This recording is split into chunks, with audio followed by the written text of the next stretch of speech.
बिस्मिल्लाहिर्रहमानिर्रहीम। अस्सलाम वालेकुम।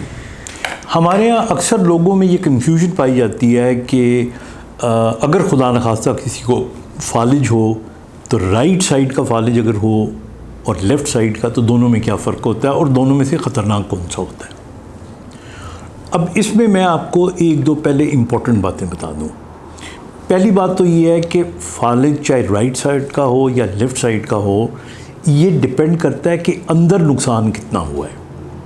अगर हैमरेज की वजह से हुआ है और हैमरेज बड़ी है, या हैमरेज का मतलब है ब्लीड हुआ है, या अगर कोई आर्टरी ब्लॉक हुई है जिससे इन्फेक्शन हुई है, तो असल में ख़तरनाकी का उससे अंदाज़ा लगाया जाता है कि कितना एरिया इफ़ेक्ट हुआ है। तो ये तो एक पहलू हो गया।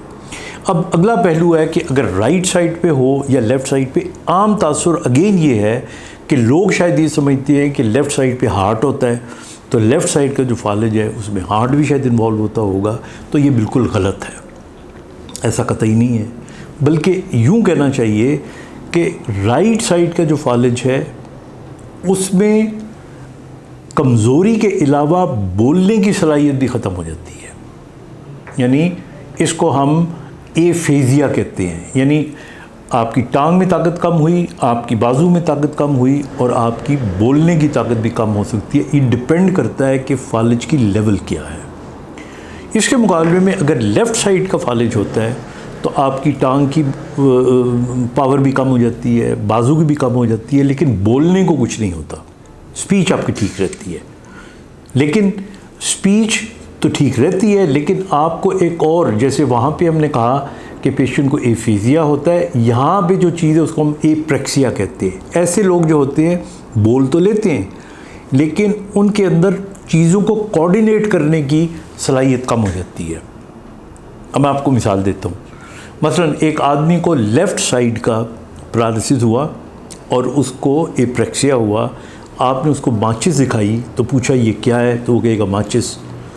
अब आप उसकी एक तीली निकाल के दिखाएं, उसे कहें ये क्या है, कहेगा तीली। आप इसे कहो कि क्या करते हैं, इसको जला के दिखाओ, तो वो उस तीली को माचिस पे कैसे मारना है ये नहीं कर पाएगा। This is called apraxia. Otherwise speech उनकी ठीक होती है। जबकि राइट साइड का फालिज होगा तो या वो बिल्कुल नहीं बोल पाएगा, या कम बोल पाएगा, या जब बोलेगा तो सिर्फ लफ्ज़ों में या एक ही बात को बार बार रिपीट करेगा।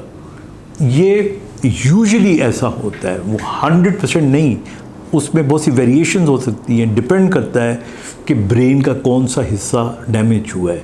लेकिन एक बात जो बहुत इम्पॉर्टेंट है वो ये है कि जब भी वीकनेस किसी पेशेंट के अंदर आपको महसूस हो कि एक साइड कमज़ोर हो रही है दूसरी साइड से, तो फ़ौरन हॉस्पिटल जाएं, क्योंकि बाज़ औक़ात ये स्ट्रोक इन प्रोग्रेशन होता है, यानी ये बढ़ रहा होता है। तो इन टाइम आप घर में वेट ना करें, अल्लाह ना करे, क्योंकि ये बात का जब बढ़ रहा होता है तो अगर फ़ौरन हॉस्पिटल चले जाए, उन मरीज़ों को ऐसी मेडिसिन जो खून पतला करती हैं, खून को जमने नहीं देती, तो बहुत फ़र्क पड़ सकता है। तो इसलिए एक तो ये बहुत इम्पोर्टेंट है। दूसरी इम्पोर्टेंट बात दोनों किस्म के मरीज़ों में ये है कि इन्हें जब हॉस्पिटल से डिस्चार्ज करते हैं तो इनकी रेगुलर फिज़ियोथेरेपी करें। एक स्टडी हमें शो करती है कि जो लोग रीहैब करवा लेते हैं उनके 70% रिज़ल्ट्स बेहतर होते हैं एज़ कम्पेयर टू जो नहीं करवाते।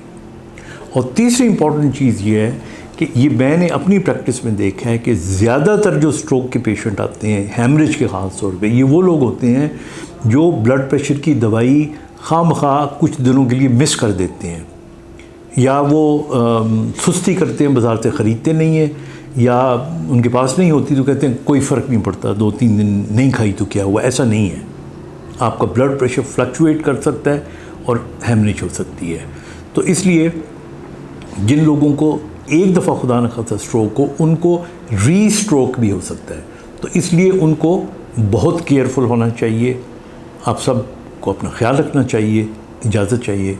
खुदा हाफ़िज़।